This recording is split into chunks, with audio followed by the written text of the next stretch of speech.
Assalamualaikum warahmatullahi wabarakatuh. Waalaikumsalam warahmatullahi wabarakatuh. Anak-anak, mari kita baca syairan Alala terlebih dahulu. Baik Ustaz.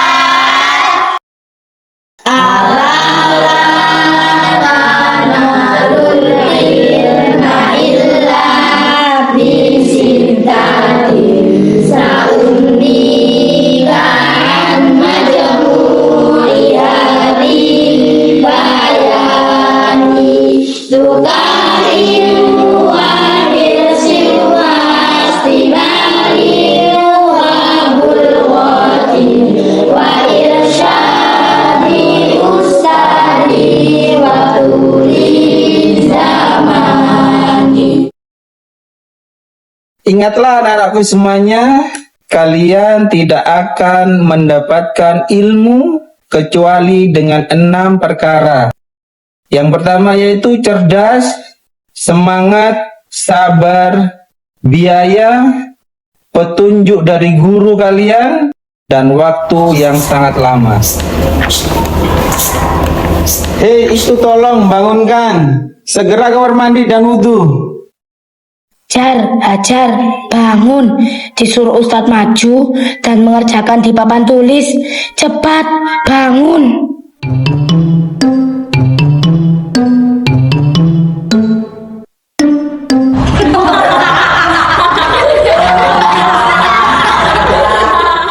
Makanya jangan suka tidur di kelas. Nanti kamu tidak mengerti pelajaran yang diterangkan. Sana, cepat wudhu ke kamar mandi. Ya Ustadz.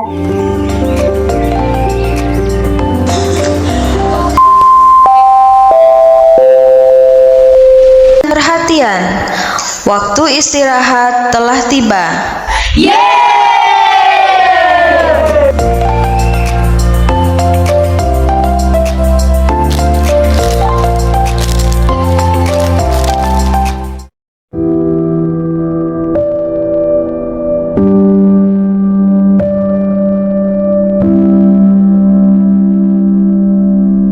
Hei, lagi ngapain kawan? Apa kau memikirkan kejadian tadi di kelas? Aku minta maaf jika sudah menjahilimu. Tidak, Tris. Kalau begitu, mengapa mukamu tampak muram dan hanya diam membisu? Aku ingin pergi dan boyong dari sini, Tris. Hah? Boyong? Apa maksudmu, Jar? Mengapa tiba-tiba kau ingin pergi? Aku merasa bertahun-tahun belajar di sini. Aku masih juga bodoh. Aku tidak seperti kau dan teman-teman lainnya yang bisa mengikuti pelajaran dengan baik. Meski aku setiap hari belajar sampai larut malam dan menyebabkan aku sering mengantuk di kelas, tapi aku tak kunjung memahami pelajaran. Aku terlalu bodoh dan tertinggal, Dris. Ayolah kawan, jangan begitu.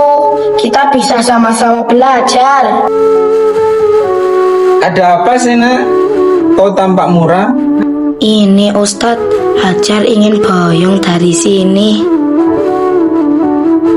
Anak-anakku, Ustadz punya sebuah kisah tentang seorang pencari ilmu yang namanya Ibnu Hajar Al-Asqalani. Di sebuah pesantren tinggallah seorang santri yang bernama Ibnu Hajar Al-Asqalani. Ia mendapatkan julukan si anak batu. Dia adalah anak yang tidak pintar dan selalu kesulitan memahami semua pelajaran yang diajarkan oleh gurunya. Tahun demi tahun ia habiskan masa mudanya untuk mondok di salah satu ulama di negeri itu. Sampai suatu hari ia memutuskan untuk pergi dari pondok tersebut dan ingin pulang saja. Ia tidak tahan dengan ejekan teman-temannya. juga dengan kebodohannya yang tak kunjung memahami materi dari gurunya. Ia membawa beberapa barang dan pergi berjalan pulang. Ibnu Hajar berjalan menelusuri sungai dan hutan, lalu berhenti di dekat sebuah gua dan ia beristirahat. Ia duduk bersandar di sebuah batu dan tak sengaja matanya melihat bebatuan yang berlubang karena tetesan air.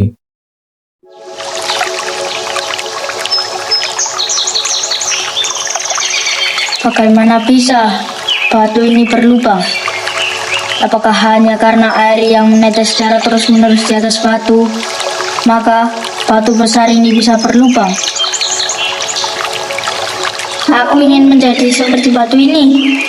Bagaimana mungkin Allah membiarkan itu putus asa?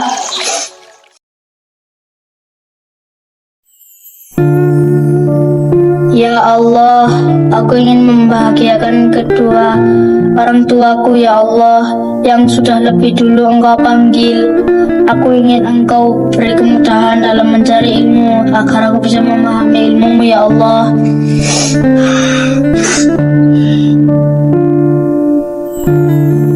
Aku harus segera pergi kembali kepada guruku dan minta maaf.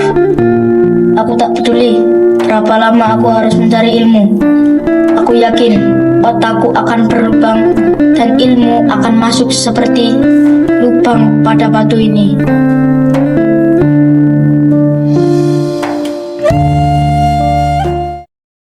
Bagaimana, Nak? Apa kau masih ingin boyong dari pondok ini? Sita Ustadz, maafkan saya Ustadz. Saya akan semangat belajar meskipun terasa sulit. Selama kau tidak pernah putus asa, juga rajin belajar, dan selalu sopan terhadap guru dan orang tuamu, insya Allah kau akan mendapatkan ilmu yang bermanfaat kelak.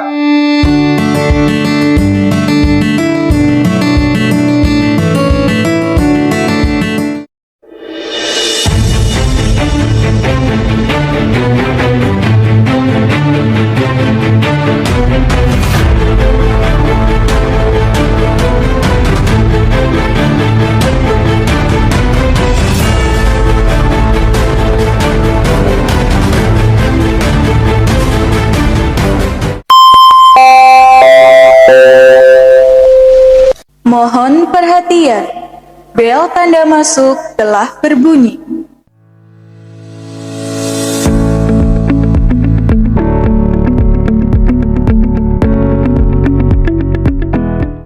Ya Allah, siapa yang mengambil bekalku? Ngaku, hayo! Bukan aku, Ustaz. Bukan aku. Aku juga bukan. Iya, aku juga. Lah terus siapa? Kan dari tadi kita bersama. Ibuku tadi membuatkan pancake kesukaanku. Padahal ibu sedang sakit.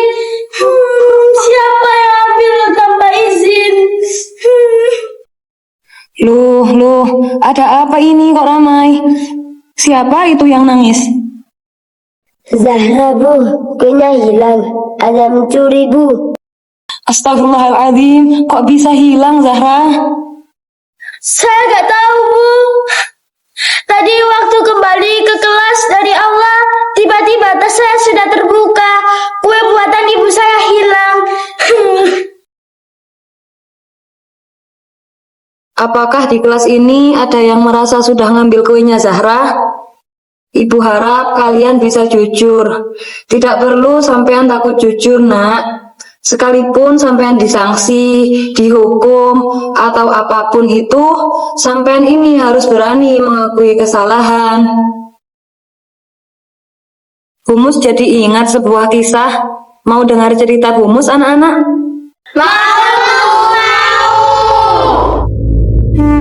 Alkisah Abdul Qadir, seorang anak desa terpencil, sedang bersiap-siap untuk berangkat mondok. Ibunya tampak menahan sedih.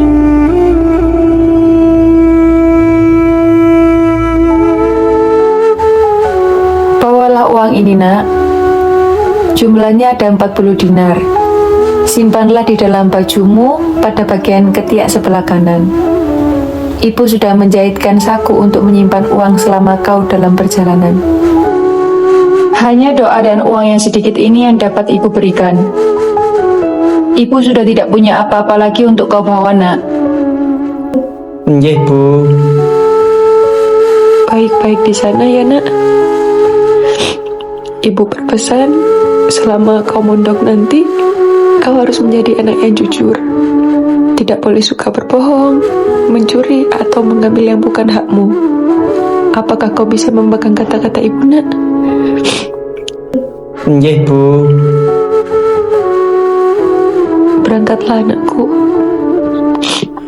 Maafkan ibu yang tidak bisa mengantarkanmu menuju pesantren. Karena keadaan ibu yang sangat lemah.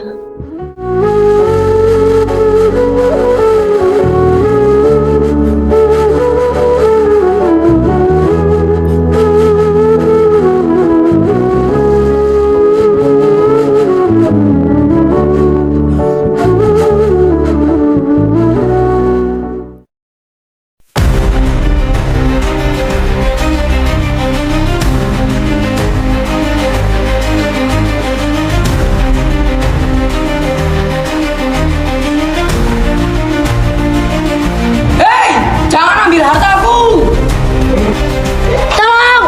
Ada perampok! Tolong! Hei, tolong!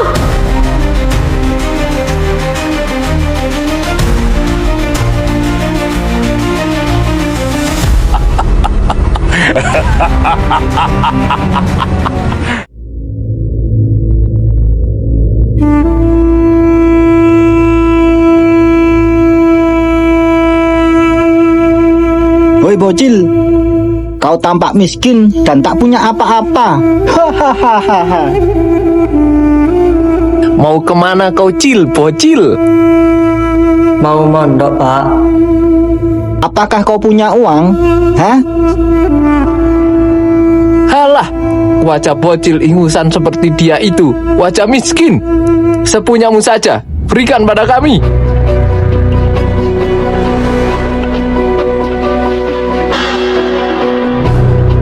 Buang-buang waktu kita, bro. Tasnya cuman isi kitab dan pena. Saya punya uang, Pak.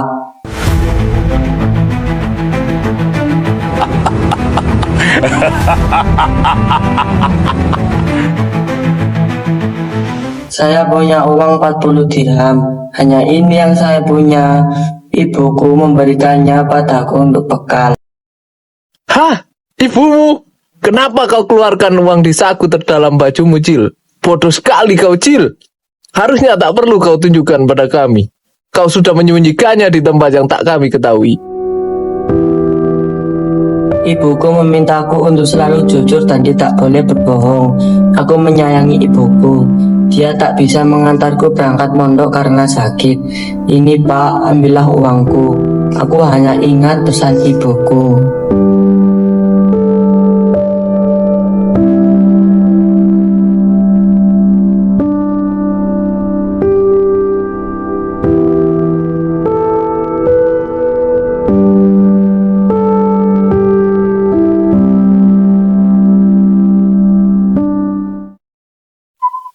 Itulah kisah Abdul Qadir dan seorang perampok yang mengakui kesalahannya. Bu, saya yang ngambil kue Zahra dari dalam tasnya. Saya makan, Bu. Oh alah Le, coba minta maaflah pada Zahra.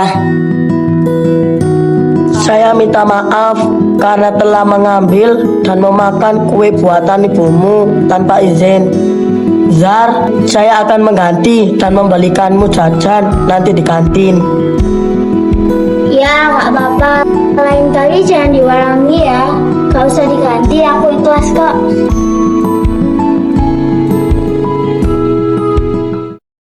Alhamdulillah, anak-anak solih-solihah. Terima kasih Ramdan sudah mau berkata jujur. Le, kalau Ramdan pingin kue, bilang ke Bu Mus ya. Nanti ibu beri. Yang penting jangan mengambil tanpa izin. Karena makanan yang sampean ambil tanpa izin akan mengalir ke dalam darah dan menjadikan sampean kesulitan dalam belajar. Allah tidak akan memberikan cahaya ilmu ke dalam pikiran dan hati orang-orang yang makan barang haram. Fahimtum anak-anak? Oh iya, MBK sudah datang. Ayo kita ambil MBK di kantor yayasan. Tolong saling membantu ya.